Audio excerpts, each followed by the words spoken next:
I start?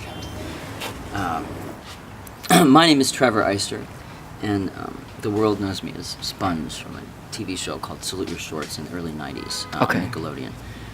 And so I'll start here. This is not my house. Yeah.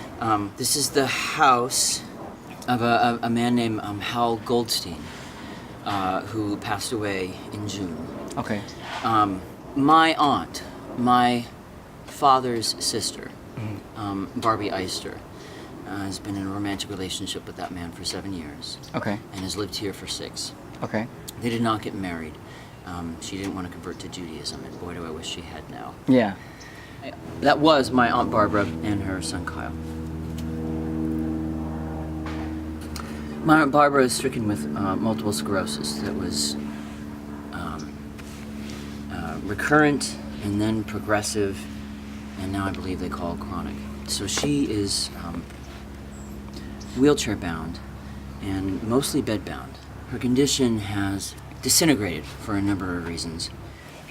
Multiple sclerosis is an autoimmune condition where the body attacks the fatty tissue on your nerve cells. It's called the myelin sheath. And they don't have a cure for it yet, as with most autoimmune conditions. What they can do is they can suppress the immune response. Mm-hmm. So she's been on steroids for 3 years. She's been in and out of hospitals for years. This is an authentic document from Cardiovascular Consultants Medical Group from October. Here's the list of medications. And I don't even know if this is entirely current. I've been on steroids for 3 years now, so my skin also has gotten very, very thin. Mm-hmm. Oh, I forgot. Yeah, that's right. Yeah. I mean, I bump the littlest thing and then I get tears on my skin. So. If you've ever been on steroids before, ever had a reason to be on it, they don't want you on them long. They do long-term kidney damage. They do all kinds of things over the long term. Osteoporosis. Osteoporosis. Yeah. They suck calcium, leads calcium out of your bones. She has to be on it because it suppresses the immune system because the immune system is attacking her myelin sheath. You might go on steroids for 3 to 5 days, maybe 7. She's been on them for 3 years. She's a little bit of a black sheep in the family, and very few people she can rely on. It just so happens that I am also a black sheep of my family. Yeah. I have very few people, especially family, that I can rely on. Because when you're like disabled or you're sick, you do kind of get thrown away or just like, people are like, oh, they're sick in bed and you're not fun to go out with anymore. Or people get embarrassed because you're in a wheelchair and they don't want to be seen out in public with you in a wheelchair. And I mean, just the fact that somebody cares, someone cares, it makes the biggest difference in the world. So, I got an email from my aunt on November 21st. I put this thing on Do Not Disturb. Okay. And my aunt basically said, help, I'm being evicted. Yeah. I need you to come help me pack boxes. Yeah. Her full-time care worker, Andy, I met that night. I was shocked when I walked through that door and saw what I did. And I immediately dropped my life and moved in. Mm. Yeah. He's been in his room all day, and he hasn't been trying to waken me. He's lying when he says you've been asleep all day. You and I have been talking on Facebook Messenger all day long. Yeah, and He's lying. It's easy to prove. He lies all the time. He just wants to hang out in his room and do nothing, and then he tells everyone he does everything. Meanwhile, this is what 213 hours a month gets you from a caretaker. The state pays for low-income disabled to have someone to help do with the things that they would otherwise be able to do if they were able-bodied. And that is not just helping her change her undergarments or helping to bathe her or preparing meals. That includes keeping, in her case especially, a sterile environment because she has immune suppression. It includes keeping the house in a manner where other people could actually come in and she could see guests. Yeah. Andy was not just lazy, but downright neglectful, abusive, and worked for my aunt for 19 months. Things got a lot worse when Hal passed away, and suddenly it was just him and her in the house. But, my boyfriend was around, he would just like yell at him and get on his back, and then, he got in shape. But what was weird is you would think if someone's nicer to you, you'd be nicer back. But with him, because I was nicer, I was like easy prey. I'm so embarrassed. All right. Well, since he And he gets mad at me, and then he leaves me won't naked. put your pants on. Now, did you say that he was unwilling to catheterize you earlier today? He started to leave me and walk away, and that's when I yelled at him. I said, "Come back! You can't leave me like this." And last night you fell asleep in your wheelchair till 8 in the morning. because he didn't put you to bed? Yeah.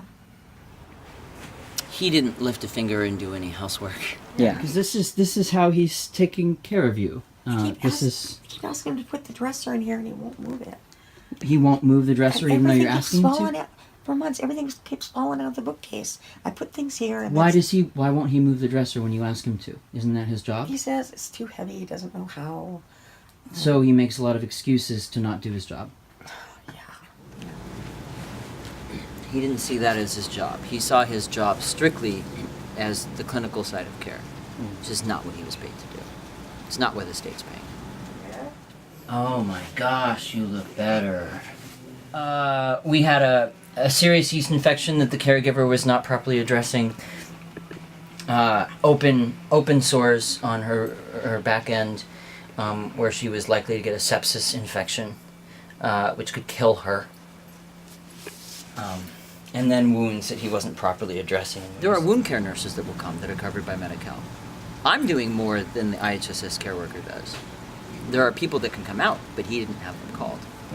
If you can imagine the lack of sterility, if you have a suppressed immune system and there's a pool that had mosquito larvae in it, I called vector control, so the mosquito larva is now gone and dead. This is the pool she uses for her physical therapy to mobilize. Yeah. She cannot do so now. Hopefully, we're going to get that pool blue again and get it going again. Because last time I was in the pool, I could stand and walk in the pool. Yeah. So I'm hoping I can, get back to walking and standing on land. It's just all the stress. My MS just keeps getting worse and worse and worse. He called the police on the night I tried to kick him out and said that I had a loaded weapon and that he was afraid of his life.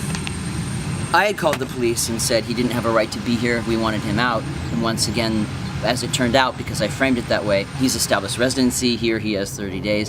His employment with as a caregiver doesn't give him rental right. I thought that he was here at will of my aunt. Apparently, residency rules have changed. But so I called 911 to kick him out.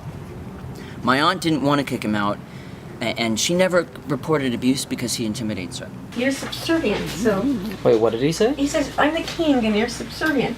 That's So- what your previous caretaker said? Yeah, so he said, if I say anything, you're not to answer back. I don't care if you don't like what I say, because when he'd say something awful, I'd get mad and I'd say something back.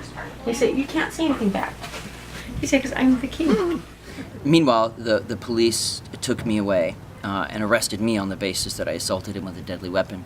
I had to have $5,000 bond posted. I was so mad at what he did, and I told him, I said, look, he didn't report you. I said, he could have had you arrested. Look at this place. And I went, and he was doing your work, and I went on and on. And I said, and you did that to him? And I was just beside myself. I was so mad. I do have a firearm. I am a legal firearm owner, and I did possess one. It was in my gun safe when the police arrived, and I never pointed a weapon at him, and I never had a loaded weapon ever in this house.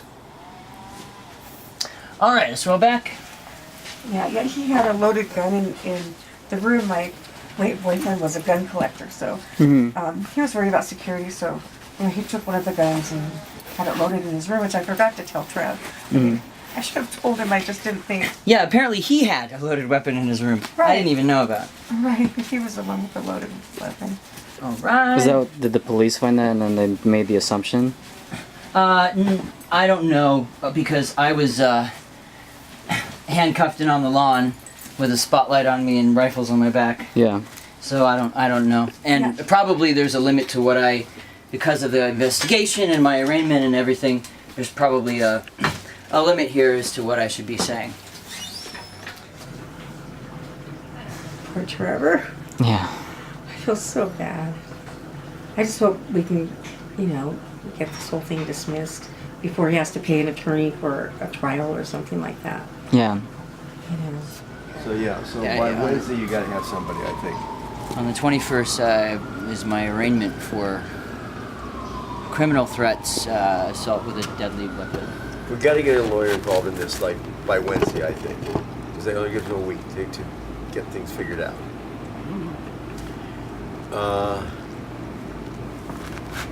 I mean, if we have to, we go with that guy in Beverly Hills. I mean, okay, I mean, it's a huge chunk of money, but I don't think we're gonna do much better.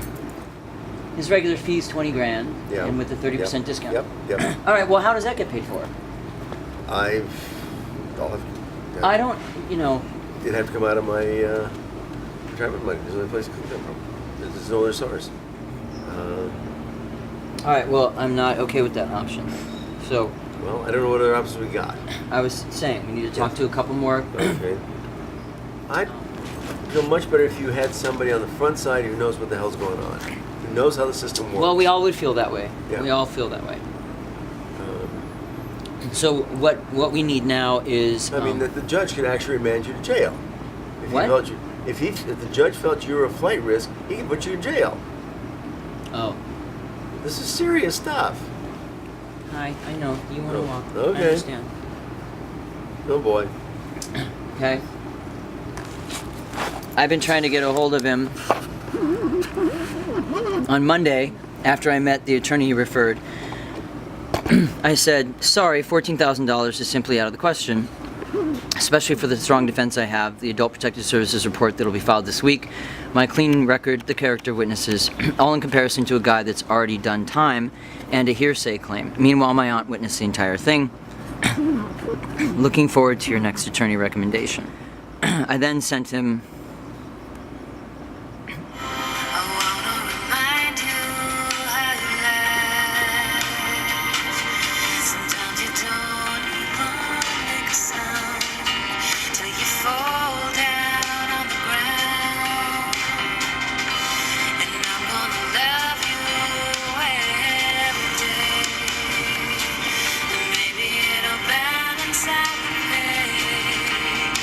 I'm not a flight risk. I'm not going anywhere.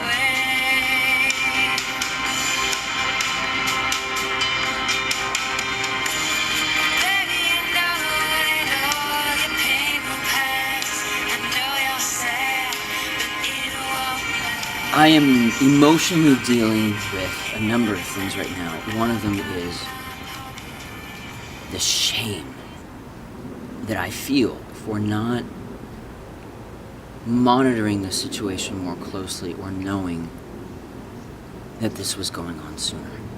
Because we're now in the 11th hour in a number of ways.